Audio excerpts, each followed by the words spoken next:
Hello and welcome everyone. Thank you for joining me here today and hope you are all good and well. I'd like to begin with a saying. Remember, the day you plant the seed is not the day you eat the fruit. So what is this telling us? It's telling us that things take time to benefit from the goodness of it.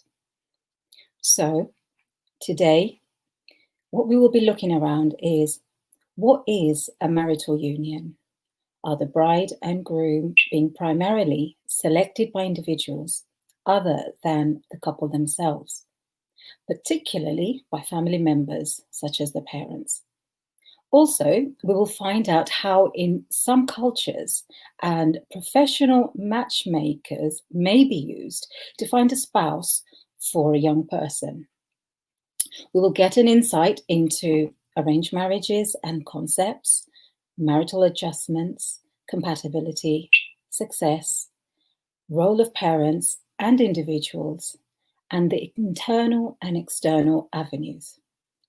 So without much ado, let's talk about it with SABIA KHATUN here about the vows and union in marriages. I'd like to take you over to our guests who have joined not only from the UK, but also from across the globe. I would like to start with Tooba Zafar Sial, who's a clinical psychologist, and she's joined us from Pakistan. So welcome, Tooba. Welcome to my show. Hi, thank you for inviting. Thank you so much. So starting with my bit of the intro, my name is Tooba Zafar Sial, and by profession, I'm a clinical psychologist, and I have been a peer counselor for different universities in Pakistan and specifically in Karachi. Right now, I'm serving in a non-profit organization as a coordinator. Yeah. Yeah, thank you, Tooba. We will go into detail. We'll just do a quick brief introductions first, because I know you've got a lot of valuable things you can mention to our viewers here today. If I can take you all over to Dilowar Khan, who is a director for East London Mosque and the London Muslim Centre here in the UK. We are very privileged to be joined by Dilowar Khan. Welcome to my show, and I'm so glad that you could join us. Yes, my pleasure. Assalamu alaikum to all the viewers. Inshallah, I hope to learn something as well from the show. Thank you. Thank you very much. I also have someone else from nearby the LMC Centre here. Her name is Sufia Alam, and she is a manager managing the Maryam Centre. Some of you may be familiar with who are in the UK. So welcome, Sufia Alam. Assalamu alaikum, everyone. Nice to be invited, Sabia, to your show. Yes, I manage the Maryam Centre, which is part of the East London Mosque and the London Muslim Centre, and various projects within the women's wing there. Thank you. Thank you very much. Yes, we will find out a lot more about that. And last but not least, our beautiful guest from Pakistan. She's a team lead psychologist, and her name is Fizza Arshed. Welcome, Fizza. Assalamu alaikum to everyone.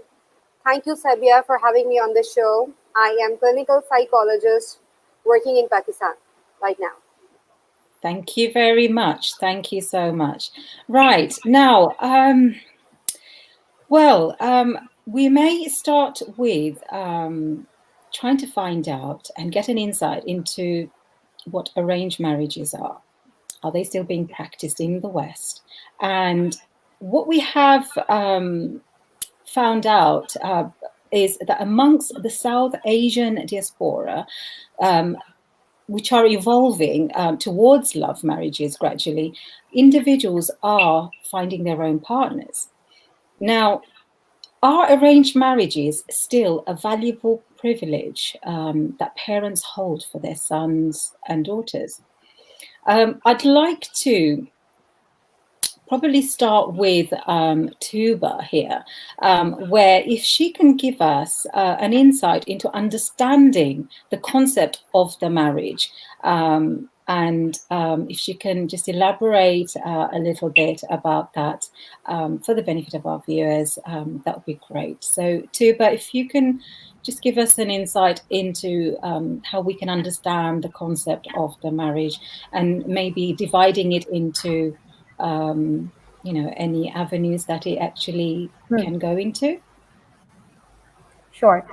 So yeah, it's very important to understand at this point in time, starting with, what is the concept of marriage? So, generally marriage is, legally and socially sanctioned union around, usually between a man and a woman. And that is generally regulated by laws, rules, customs, beliefs, attitudes, that differ from society to society, that actually prescribe the rights and duties of the partner, and, accord status to their offspring. So the concept of a general marriage, we can see, in different societies in different forms. Then we come across the two categories which are generally seen across the world, that is arranged marriage, and the second one is the love marriage. So generally, when we talk about arrange and the love one, so I would say the arranged marriage is one of the, the oldest way of, when we talk about marriage and stuff. So arranged marriage is one of the oldest ways that have been practiced in society, especially when we talk about the South Asian societies and cultures. And love marriage is definitely where, the affectionate factor, the emotions are regulated in a more privileged way, and, people get involved by initiating their emotions based on love and affection. Yeah. Thank you very much. I'd like to actually point towards Dilowar Khan's direction on this now. If you can tell us what maybe another viewpoint is about marriage and different aspects of it, whether it's culturally or religiously. So if we can get an insight from yourself on that, Dilowar Khan, that would be good. As Mr. Tooba said, marriage is a social legal contract. But from religious point of view, in Islam, a marriage is a very strong sunnah of Prophet Muhammad sallallahu alaihi wasallam. So he recommended marriage. Marriage is not it's not compulsory, but it becomes compulsory for people, for man and women, if they feel that they they might commit a sin, or they feel the urge to commit a sin. In that situation, it becomes compulsory, because in Islam, any relationship between man and woman, it has to be within a marriage, cannot be outside of marriage. So there is a religious dimension to it, and marriage in Islam is considered fulfilling half of your faith as well. Rasulullah said marriage is half of faith, so be careful about the other half. So it's a religious duty, and when people get married, they actually are performing a religious duty as well, and they're and they will get rewarded by Allah subhanahu wa ta'ala, for taking on the responsibility and living together, and bringing up the new generation. So this is the religious dimension to marriage as well. But Islam recognizes actually marriages, as Tooba said, it's the oldest institution. It's in every society, marriage, the concept of marriage is there. And she also touched on the arranged marriage and love marriage, and she's right to say that in almost all societies, until recently, I would say, that all of the marriages were arranged. Yeah. So if I can go over to Fizza about where does trust, love, any adjustment fit in to any of this, what we have heard so far?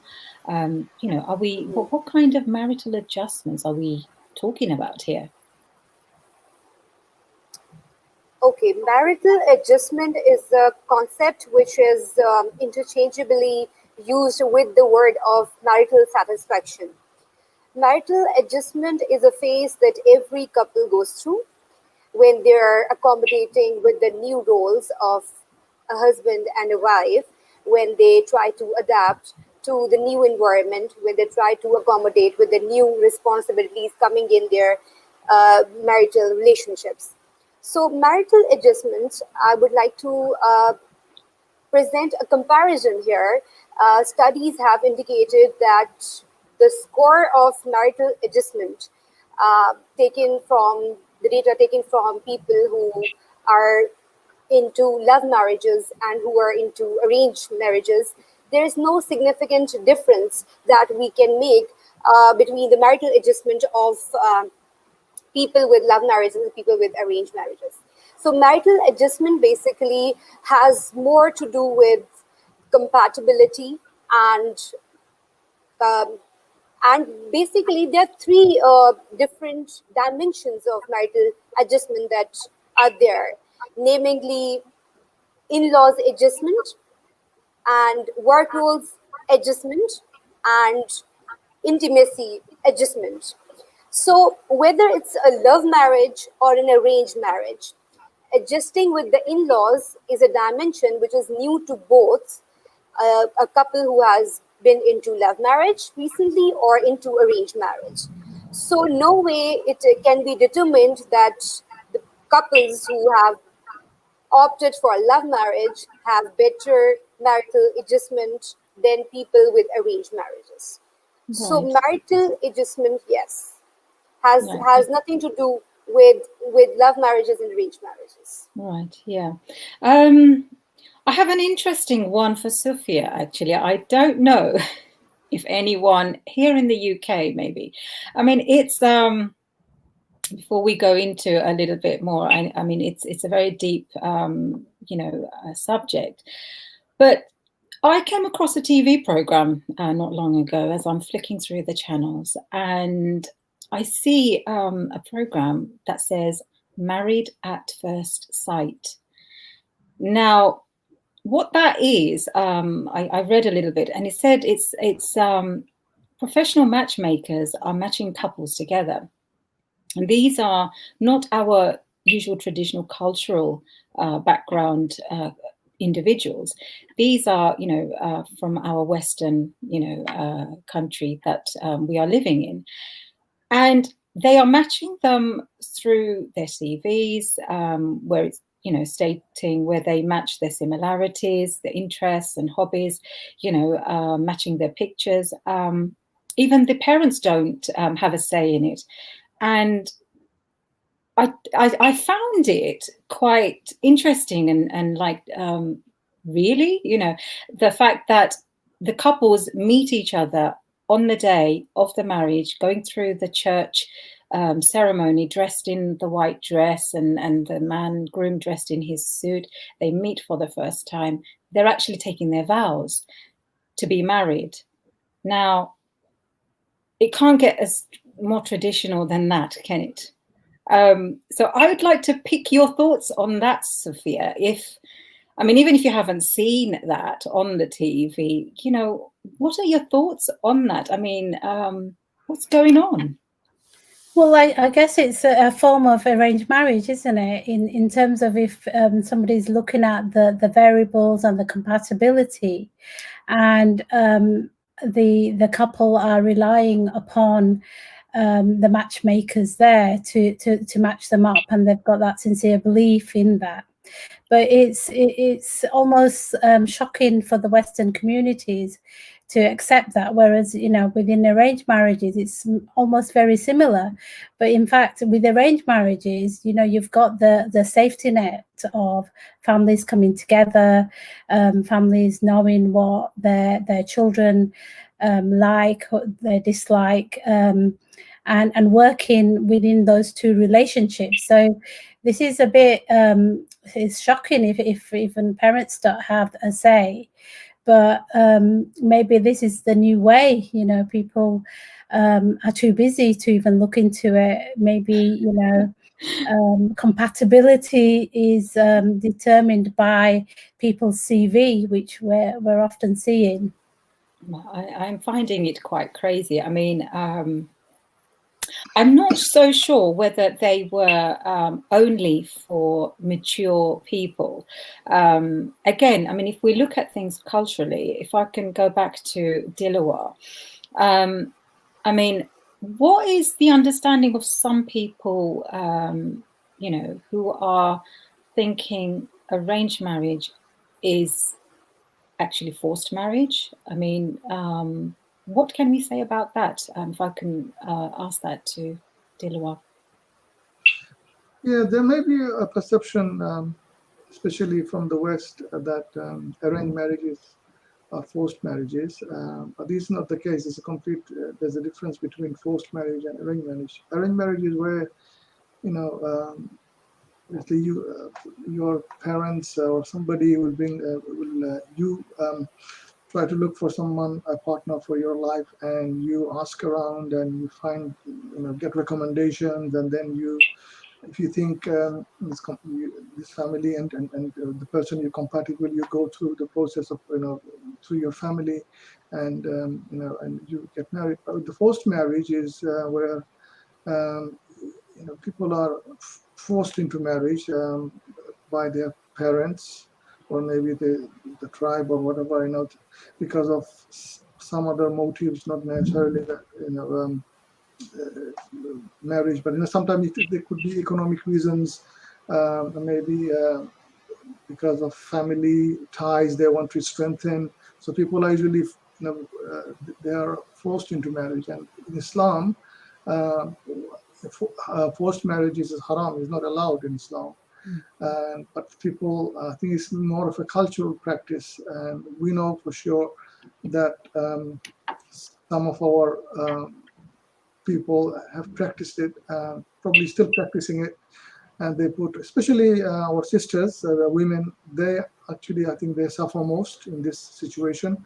They are pressurized into marriage for the honor of the family or something like that, and so they want, sometimes it could be like the family want to be close to another family, and so they think it's very important, we have to get into a marriage, you know, in this situation. So it is happening, all of us we know, but I think it's reducing, alhamdulillah. I think it is reducing. It was there, I think, quite a lot when I was growing up, and especially a lot of our sisters, and even our, if you go back to our mother's generation, I don't think many of them had a proper say in, you know, who they wanted to marry. Could I get the understanding of this forced marriage?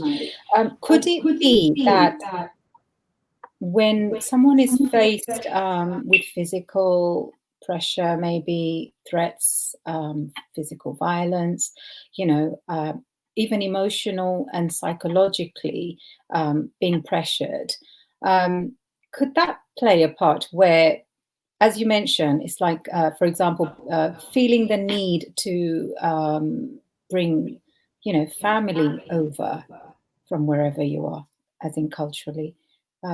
Could all of those things, you know, be part of this forced marriage? Yes, I mean, one of the motivations, especially in UK, we've seen in the 1990s, and you know that many of our women, that they went back to, you know, Bangladesh or Pakistan, and they got married to their relatives, and sometimes, as you said, there was some emotional blackmailing there and pressure and all these things.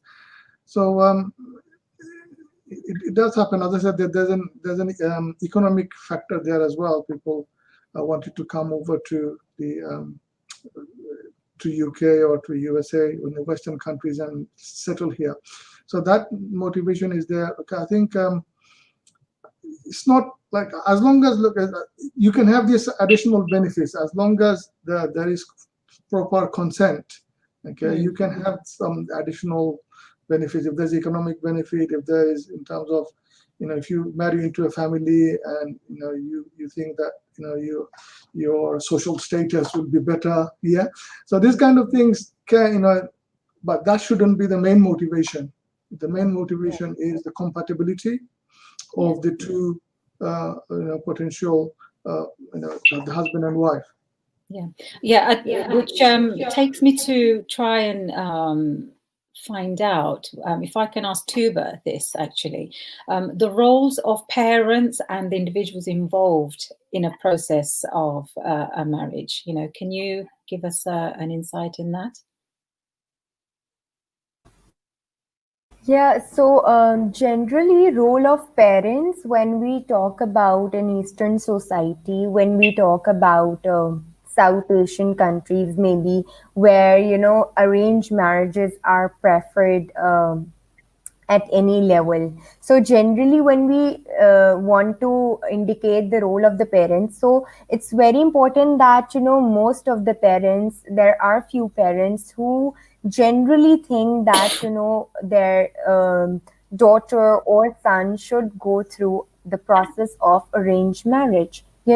So it becomes very easy. Because arranged marriage generally involves the analysis, I would say, the analysis of the the partner family generally.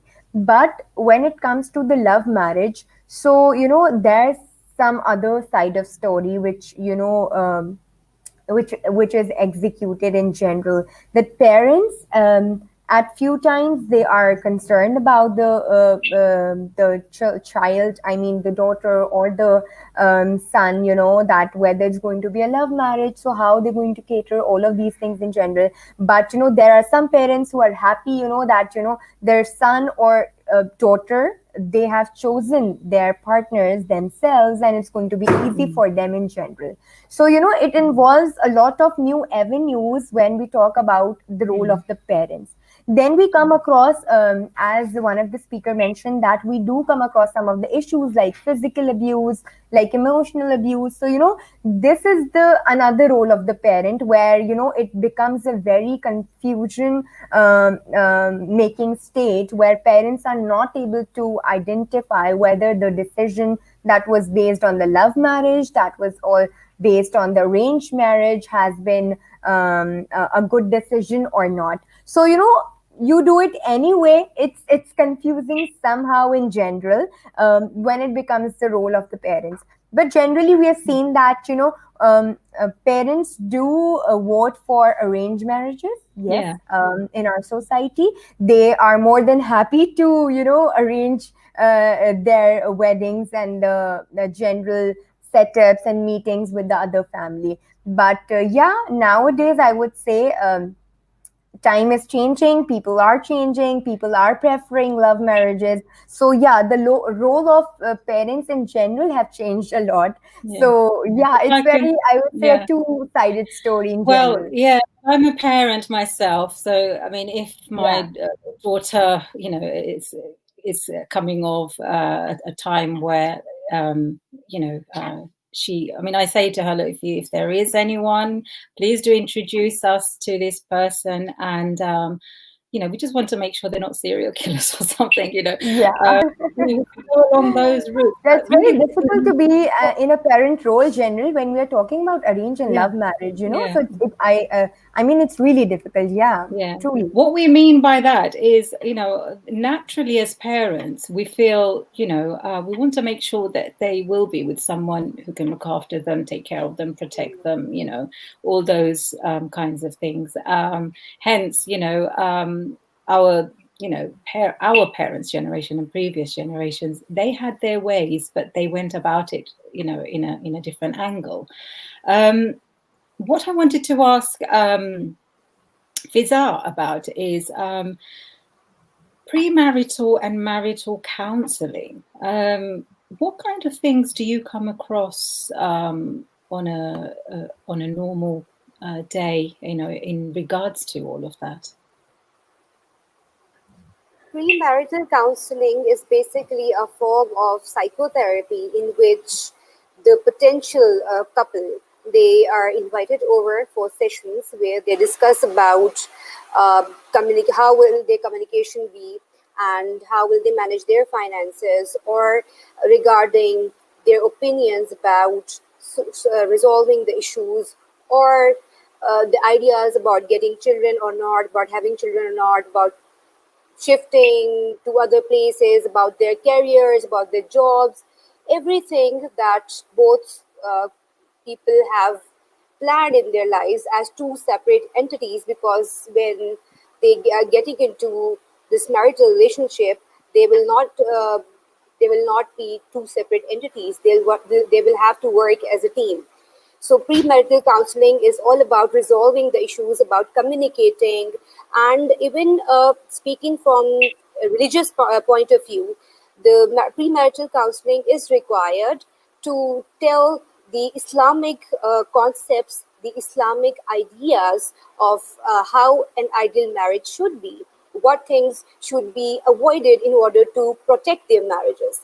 A very important thing, according to Islam as well as according to psychology, which must be practiced in order to avoid divorces. And it has found that the divorce ratio has significantly reduced for those couples who have gone through the process of premarital counseling. Right. Yeah. Which brings me to mention, if I can direct to Dilowar on this, how successful or unsuccessful do we see, whether it's a love marriage or an arranged marriage, in the surroundings that you're at, which you can mention, and if you know anywhere else around the globe that you could share with us on that? Yes. As I said, that I work in the East London Mosque and London Muslim Center, and our imams are very busy actually with this kind of issues, the divorce issues and family conflicts, and many young people come to them before marriage, after marriage. What I see is that the divorce rate is, I think, probably equally, it's equal in both arranged marriages and love marriages. People are separating, families are breaking up, regardless of how they were married. Whether it was arranged. Is this now that it is? How about maybe 10, 20 years ago? Yeah, I mean, before, so my generation, I got married 32 years ago.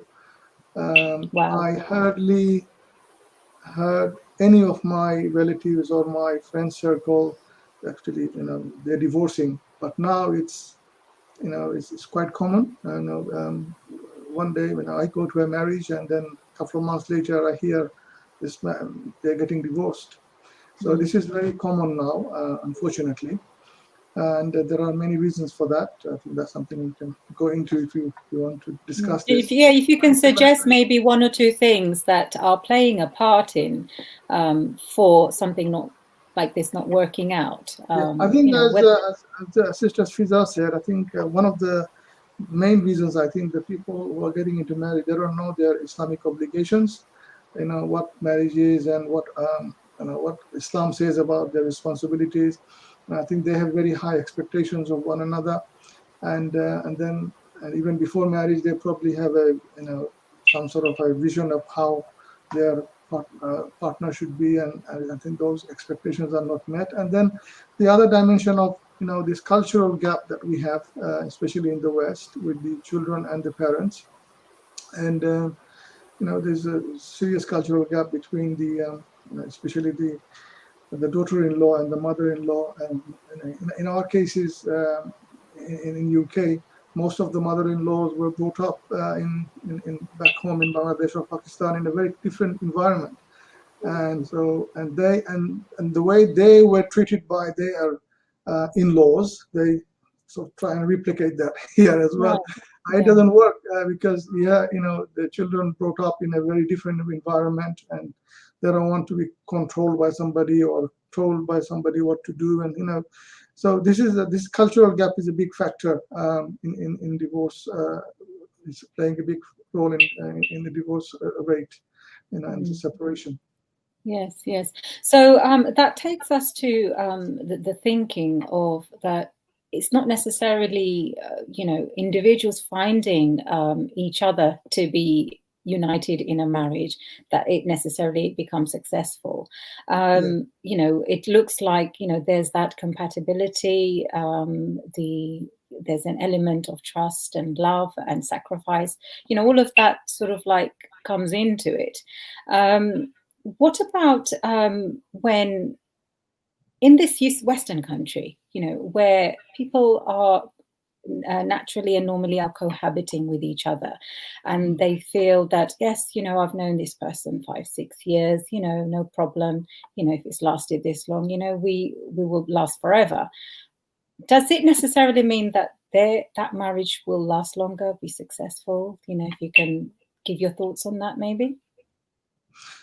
Yes, from what I know, and actually the divorce rate is increasing in the Western society, and people are breaking up regardless of how many years they cohabitated, how many years they've known one another.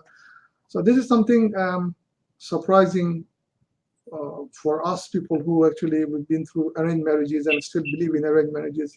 Why is it that people who know? I mean, one of the criticisms of arranged marriage: how can you marry somebody you don't know? Okay, so or somebody you haven't actually found out about their character and their their traits and all these things. But why is it that that people who are in who actually go through the process of love marriage, and not only that, I mean, people are actually the relationship is is changing. Before, probably people didn't, they fancied one another, they fell in love, and they got married. Now people are living together, like husband and wife, even having children, and then getting married.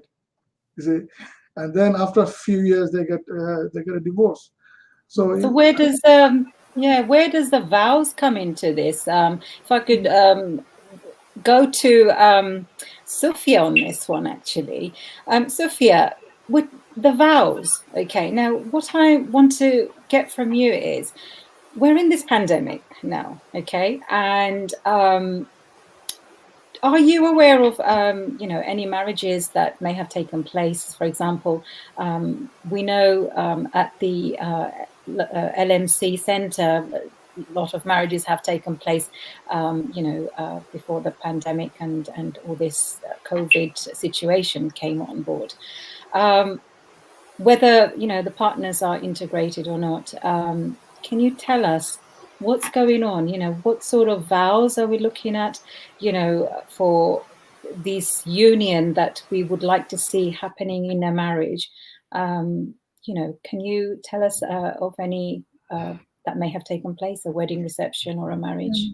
I think one of the things that has been granted by the government, if you like, even under small groups, has been the marriage ceremony, albeit without a big family gathering. So we have the nikah services still running. Some of them have been on Zoom, and the vows are quite universal vows in Islam. It's about two people coming together and taking the vow on being faithful. And a lot of the times when we see the breakdown of marriages, it's about unfaithfulness. It's about breaking the contracts of the fiqh within the marriage. So also, one of the things that Brother Dilowar was talking about, that, we didn't see in our times, women didn't know about their rights as much as they know about their rights now. And it's really important that before, I think Sister Fizza was talking about, it's important to know your rights as a woman, as well as your rights as a man. And it's when you know your rights and you're working within those jurisdictions and you remain faithful within that, those instances, the conflicts is going to be reduced. So some of the things we've seen, and one of the things that we deal with, unfortunately, within the Maryam Centre is domestic violence, and we have our counselling service, and people come for all sorts of issues. especially women, they find it's a private space to kind of, sometimes it's a release, you know, the sanctity of the mosque, just to come in and pray. But other times, just to have that access to counseling, to speak to somebody, to, you know, they don't necessarily want to come out of their marriage, but they want to kind of console themselves. And we hear all sorts of things. You know, I work very closely with the social services, and it's quite daunting to hear that people have taken the Islamic vows, yet they've broken that covenant through haram acts, and acts that are really, really difficult for women to go to imams with. So, for example, pornography is a big issue in our community.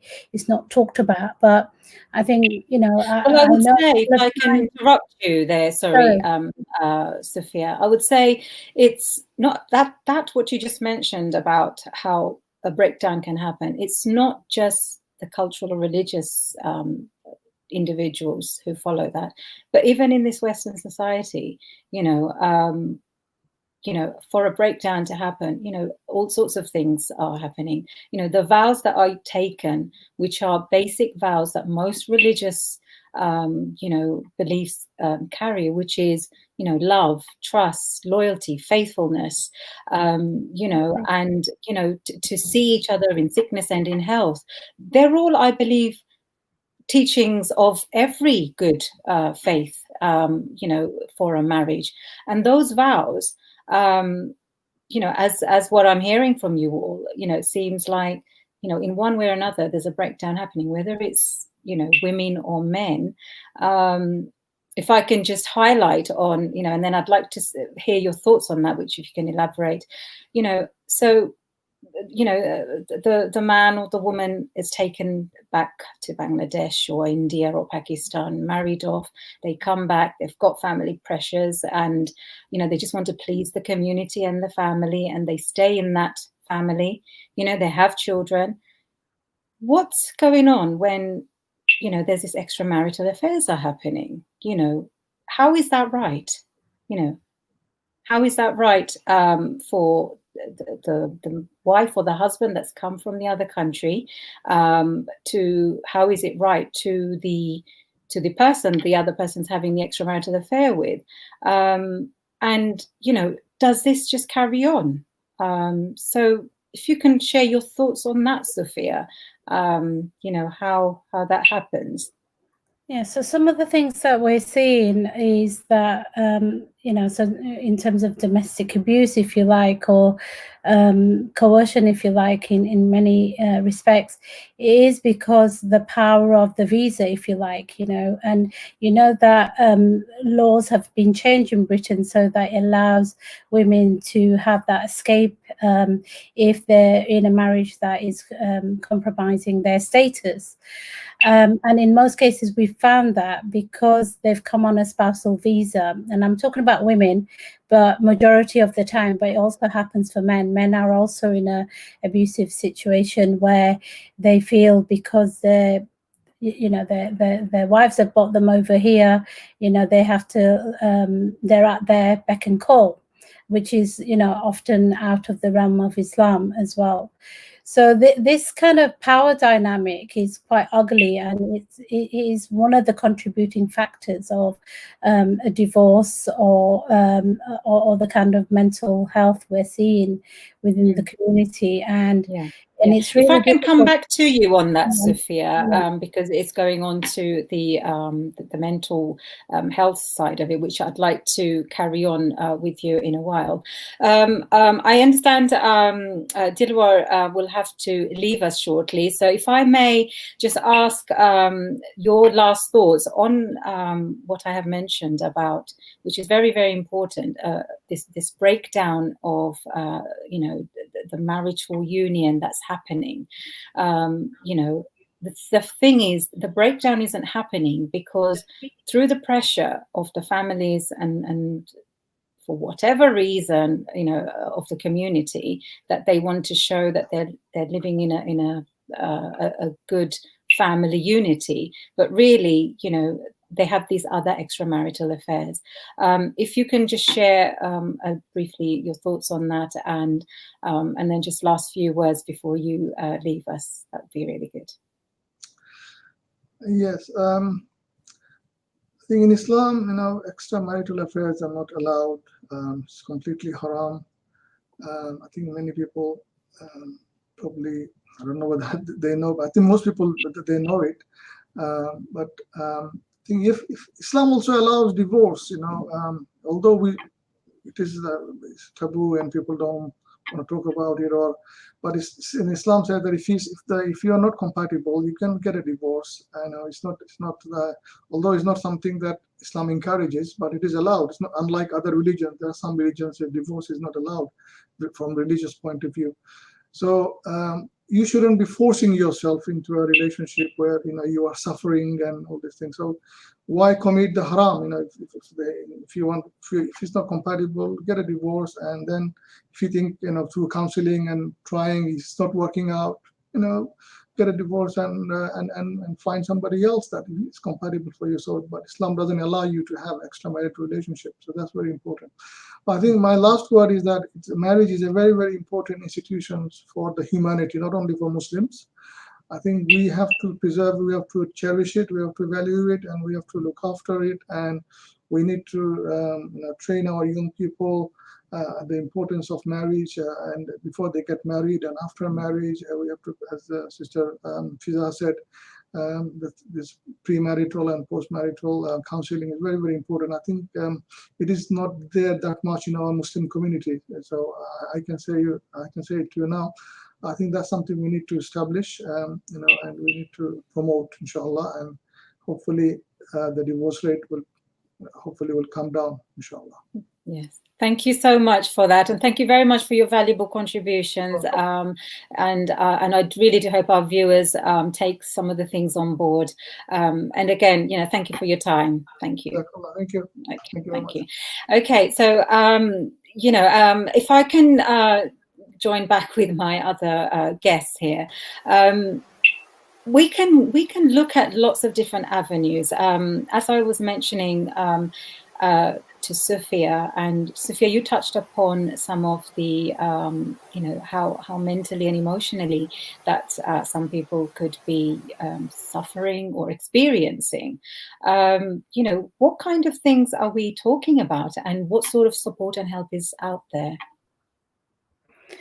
Well, in terms of there's various and sometimes very daunting issues that, even though the extended family is there to support, it's not enough. You need to go and speak to a counsellor, or need to speak to somebody to get your head around the decisions or the issues. Like I said, I kind of went into the deep end of something that really even shocks me to hear, in terms of unfaithfulness, and when we look at the stats, it is quite daunting. So people are looking for good character and in a person, practicing somebody with good manners, but when it gets to that deep end, what do a woman, what does she do?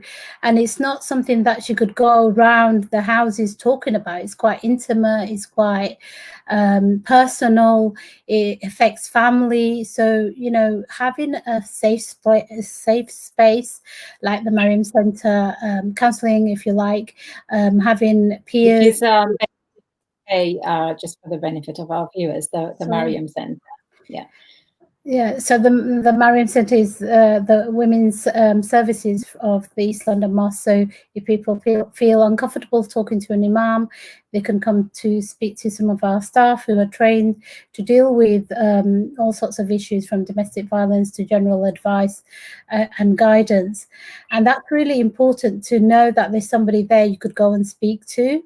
No matter what. And it's not always that it leads to divorce. It leads to, and this is for everyone. Anyone can go in. We're open, even though it's inside a mosque. If any woman comes into the mosque and they want support and advice, we will not turn them away. We will support them. For men as well, I'm assuming. Yes, so we do, through the counselling services, the reception, we do often get calls where men men ring us and they find it comfortable to talk about issues because they feel shy to go to an imam. So it's about then signposting them to appropriate services, so they can have that safe platform to talk. What about issues. Yeah, thank you. What about in the areas you ladies live in, Tooba and Fizza? Can you can both of you tell us something about how things are approached and what avenues it can lead to, what support is out there, yeah. Tooba, Fizza, So basically, we belong to a collectivistic culture. The family support is definitely there for both the males and the females for any sort of issue that they might go through or experience in their marriages.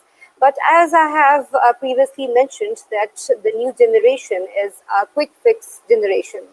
They want quick solutions for every problem that they might be facing.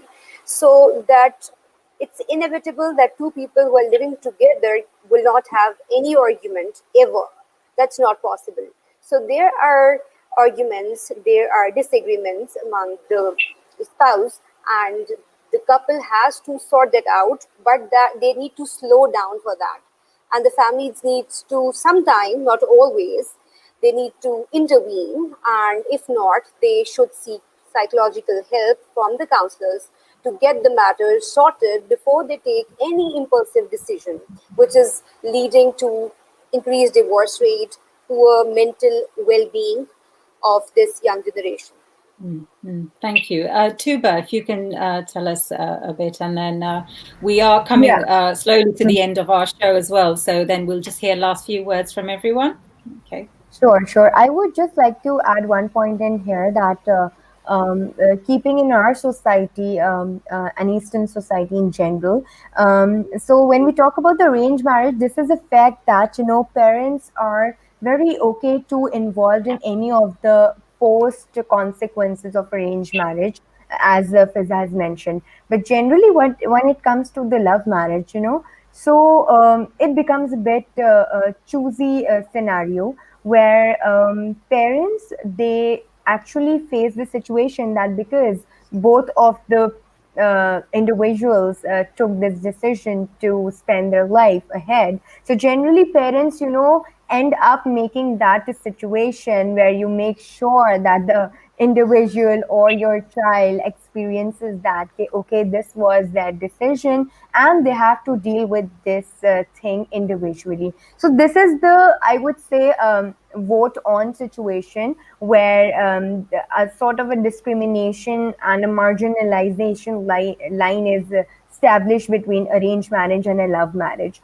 But yes, as Fizza mentioned, that being a collectivist society, we tend to solve these issues irrespective of being arranged marriage or love marriage. We tend to solve these with the family's help or general, with the help of friends or the people around you who can help you out. And yes, and marital therapy is one of the common things around different societies, and likewise we also do practice this marital therapy where you help the couples to sort out irrespective of the range or the love marriage, because it's in the end it's the spouse who are there, and they have to live their life happily ever after. Yes. I'm actually just thinking, we think of arranged marriage when it comes to young people. What about the mature people who don't have the parents or anyone, so they're just free to go and find whoever they want, presumably, right? But again, taking on board, that doesn't go to say that, as you mentioned, there are premarital centers where you can go to talk about, to get advice and how to go about it. Whether you practice a faith of one kind or another, how do we move forward? So if I can just get last few words from everyone. I'll start with Sufia, and then maybe Fizza and Tooba, and then if we can start wrapping up. Yeah, so Sufia. Okay, so we're seeing some solutions at the moment. So I certainly have dealt with couples who have come, and they've had they've met each other and they've fallen in love, but they also want to get their families involved, and it's a compromise between what they want and what their families want, and ultimately it is about parents understanding that if they really want the happiness, it's that give and take. Obviously, parents will worry no matter what, and they have over the generations. But it's really important for people to stick to their vows, understand that a marriage isn't a bed of roses. There's going to be thorny paths all the way, and to recognize what they are and to work together to build those solutions. I think we're living in a society that social media has made our lives so fast, and this concept of idealism is just a delusion in many ways, and people live through that, and it's only when the balloon pops it's like this isn't marriage. So we need to be realistic. We need to ensure that our children are well informed, and that starts from parenting. That starts from a very young age, from birth, if you like, to when they're ready for marriage. If we don't nurture our children where we're having that dialogue, no matter what the generation gap is, you can we're all using the internet, Zoom, the older generation, the new generation, obviously up to it, but we can learn, and if we bring those gaps together, we understand what our children want, what are their desires, what are their ambitions and goals, then this compromise will contribute to a peaceful marriage. And if women know their rights as well as men, if they know their rights and they work within those rights, within the realm of religion, or within whatever religion or whatever cultural normalities, if you like, they can give and take and compromise, then we have a peaceful society. Sure.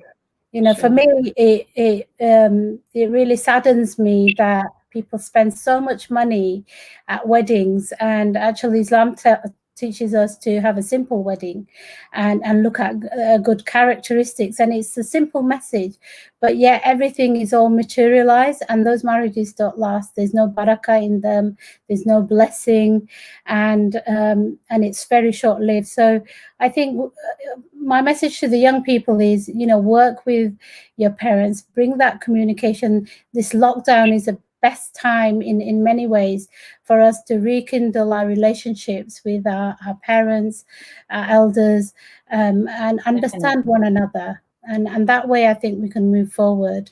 Yes, thank you very much for that. Ladies, Tooba and Fizza, any other last few words before we go?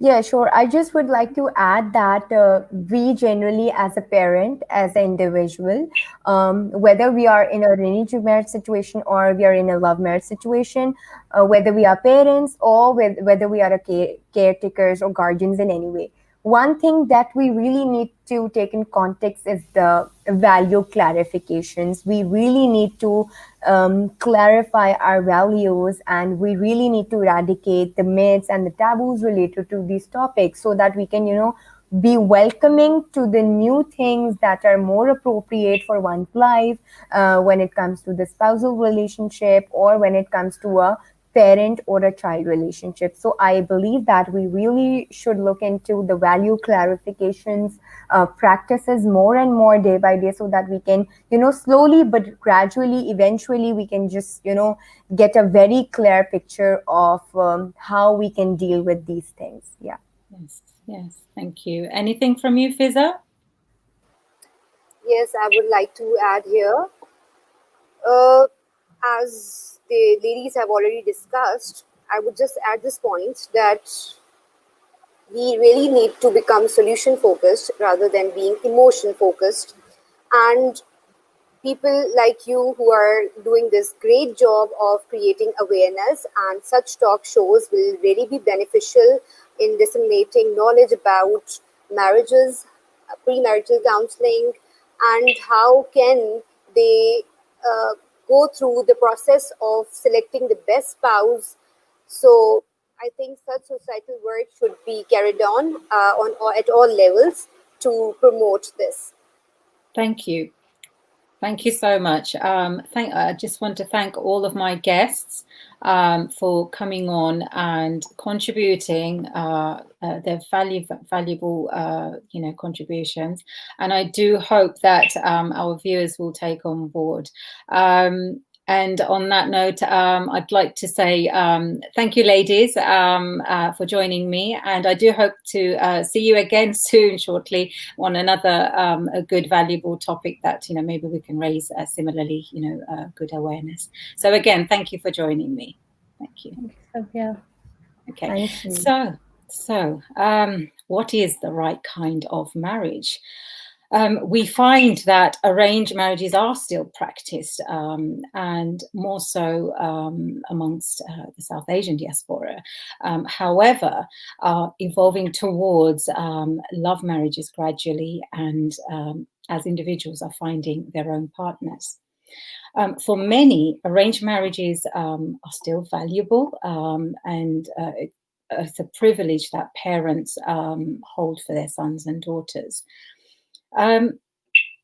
Do people or do couple or do individuals fall in love in an arranged marriage? Yes, they do. That's what we have found out. Arranged marriages do have situations where people do fall in love and have some defining moments, while for others, love just happens. So it is important to understand and evaluate yourself, revisit areas that may need some improvement. As we walk on our journeys, there are many habits, and there may be habits and thoughts or traits that we don't necessarily realize are negative, and has an impact on the way we see or we are seen. And it seems that simplicity of seeking for a partner in marriage, whether arranged or not, well, how can I put it? It can be simple or just be made difficult. So what I will say is you can't leave yourself. So why leave someone else? Be mindful and ensure you are somebody that you want to spend the rest of your life with. And on that note, I hope you all have a very safe time, and do share this podcast. And if you have any other good topics you'd like to bring on, get in touch with me. In the meantime, stay safe.